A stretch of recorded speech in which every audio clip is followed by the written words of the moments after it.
नमस्कार बच्चों, आज हम पढ़ने जा रहे हैं आपका पाठ 5 जिसका शीर्षक है दोस्त की पोशाक। पाठ पढ़ने से पहले हम इसके कुछ नए शब्द देख लेते हैं, साथ ही उनके अर्थों को जान लेते हैं। पहला है गपशप, मन बहलाने के लिए इधर उधर की बातचीत। जब हम अपना मन बहलाने के लिए इधर उधर की बातचीत करते हैं तो उसको हम कहेंगे गपशप। मामूली होता है साधारण। अचकन, लंबा बंद गले का कोट, जो कि जिसका चित्र आप नीचे देख रहे हैं। सत्कार, खातिरदारी या सेवा। बच्चों, जैसे आपके घर में कोई मेहमान आ जाता है तो उनके लिए आप बहुत सारे काम करते हैं, उनको तरह तरह के पकवान खिलाते हैं, उनके रहने की व्यवस्था करते हैं, तो इस सारे काम को हम खातिरदारी कहते हैं।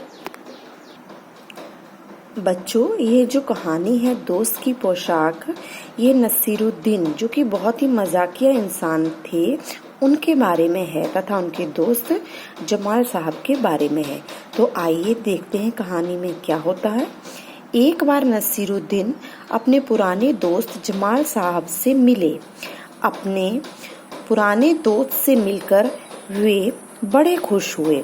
जैसे कि आपको आपका कोई दोस्त मिलता है तो आप भी बहुत खुश होते हैं, तो नसीरुद्दीन भी बहुत खुश हुए। कुछ देर गपशप करने के बाद उन्होंने कहा, चलो दोस्त मोहल्ले में घूम आए। गपशप करने के बाद उन्होंने जमाल साहब से कहा कि चलिए मोहल्ले में घूम आते हैं। जमाल साहब ने जाने से मना कर दिया और कहा, अपनी इस मामूली सी पोशाक में मैं लोगों से नहीं मिल सकता। जमाल साहब ने क्या कहा कि मैंने जो कपड़े पहन रखे हैं वो बहुत ही साधारण से कपड़े हैं, इन कपड़ों में मैं लोगों से नहीं मिल सकता। नसीरुद्दीन ने कहा, बस इतनी सी बात। नसीरुद्दीन तुरंत उनके लिए अपनी एक भड़कीली अचकन निकाल कर लाए और कहा, इसे पहन लो। इसका मतलब नसीरुद्दीन ने अपने दोस्त की मदद की। इसमें तुम खूब अच्छे लगोगे, सब देखते रह जाएंगे। बन ठन कर दोनों घूमने निकले। दोस्त को लेकर नसीरुद्दीन पड़ोसी के घर गए। सबसे पहले दोस्त को लेकर नसीरुद्दीन कहाँ गए? पड़ोसी के घर। नसीरुद्दीन ने पड़ोसी से कहा, ये हैं मेरे खास दोस्त जमाल साहब।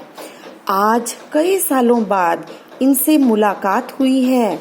वैसे जो अचकन इन्होंने पहन रखी है वह मेरी है। अब पड़ोसी से वो मिलवाने तो ले गए, लेकिन मुलाकात के दौरान उन्होंने यह भी कह दिया कि जो अचकन इन्होंने पहन रखी है, मतलब जो लंबा सा कोट इन्होंने पहन रखा है, वह मेरा है। आप देख सकते हैं कि यहाँ पर नसीरुद्दीन कह रहे हैं कि जो अचकन इन्होंने पहन रखी है वह मेरी है। यह सुनकर जमाल साहब पर तो मानो घड़ों पानी पड़ गया। बच्चों, घड़ों पानी पड़ना एक मुहावरा है जिसका अर्थ होता है शर्मिंदा होना या फिर लज्जित होना। अब क्योंकि उनकी बेइज्जती हो गई, क्योंकि नसीरुद्दीन ने अपने पड़ोसी के सामने यह कह दिया कि जमाल साहब ने जो अचकन पहन रखी है वह मेरी है, इसीलिए यह सुनकर जमाल साहब पर घड़ों पानी पड़ गया, मतलब वो शर्मिंदा हो गए। बाहर निकलते ही मुंह बनाकर उन्होंने नसीरुद्दीन से कहा, तुम्हारी कैसी अकल है? क्या यह बताना जरूरी था कि यह अचकन तुम्हारी है? तुम्हारा पड़ोसी सोच रहा होगा कि मेरे पास अच्छे कपड़े हैं ही नहीं। अब नसीरुद्दीन को गुस्सा आ गया और गुस्से में उन्होंने ये सब बातें जमाल साहब को गुस्सा आ गया और गुस्से में उन्होंने ये सब बातें नसीरुद्दीन को कह डाली। नसीरुद्दीन ने माफी मांगते हुए कहा, गलती हो गई, अब ऐसा नहीं करूँगा। अब नसीरुद्दीन उन्हें हुसैन साहब से मिलवाने ले गए। बच्चों, पहले वो कहाँ गए थे? पड़ोसी के पास मिलवाने के लिए, लेकिन अब कहाँ जा रहे हैं? हुसैन साहब से मिलवाने के लिए। हुसैन साहब ने गर्मजोशी से उनका स्वागत सत्कार किया।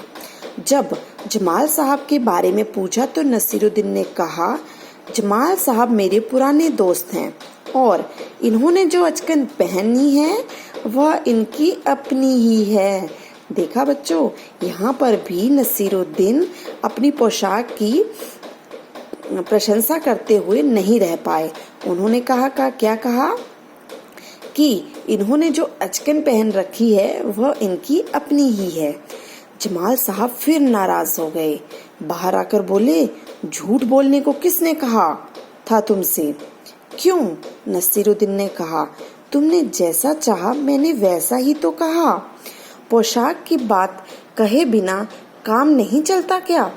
उसके बारे में न कहना ही अच्छा है, जमाल साहब ने समझाया। अब जमाल साहब ने नसीरुद्दीन को यह समझाया कि तुम अब पोशाक के बारे में कोई भी बात नहीं करोगे। जमाल साहब को लेकर नसीरुद्दीन आगे बढ़े, तभी एक अन्य पड़ोसी मिल गए। अब उनको एक अन्य पड़ोसी मिल गए। नसीरुद्दीन ने जमाल साहब का परिचय उनसे करवाया। मैं आपका परिचय अपने पुराने दोस्त से करवा रहा हूँ। यह हैं जमाल साहब, और इन्होंने जो अचकन पहनी है उसके बारे में मैं चुप ही रहूं तो अच्छा है। तो देखा बच्चों, नसीरुद्दीन फिर नहीं रह पाए। उन्होंने अपने दोस्त का परिचय करवाते हुए यह कह दिया कि इन्होंने जो अचकन पहन रखी है उसके बारे में मैं चुप ही रहूं तो अच्छा है।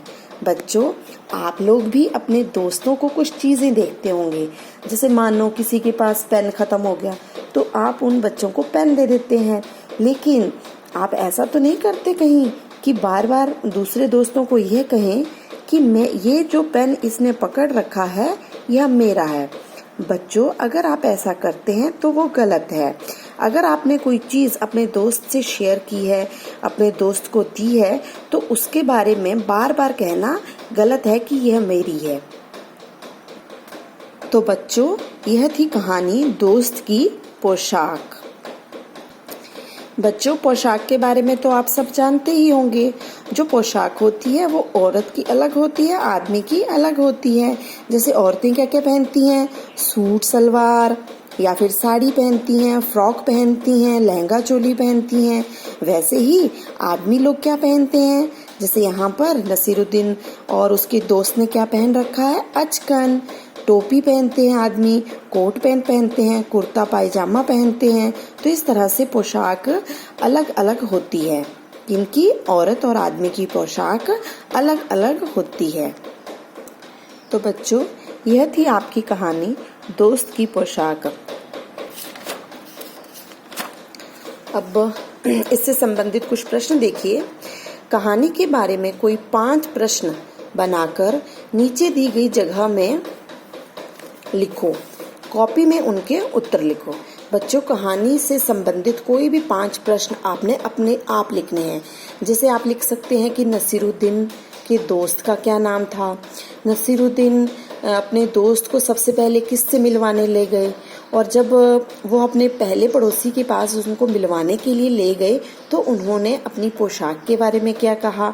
नसीरुद्दीन दूसरी बार अपने दोस्त को किससे मिलवाने ले गए, या फिर नसीरुद्दीन तीसरी बार किससे मिले।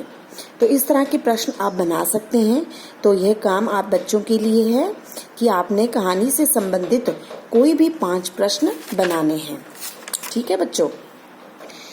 ओके बच्चों, आशा करती हूँ कि आपको यह वीडियो पसंद आया होगा और आपको कहानी भी समझ में आ गई होगी।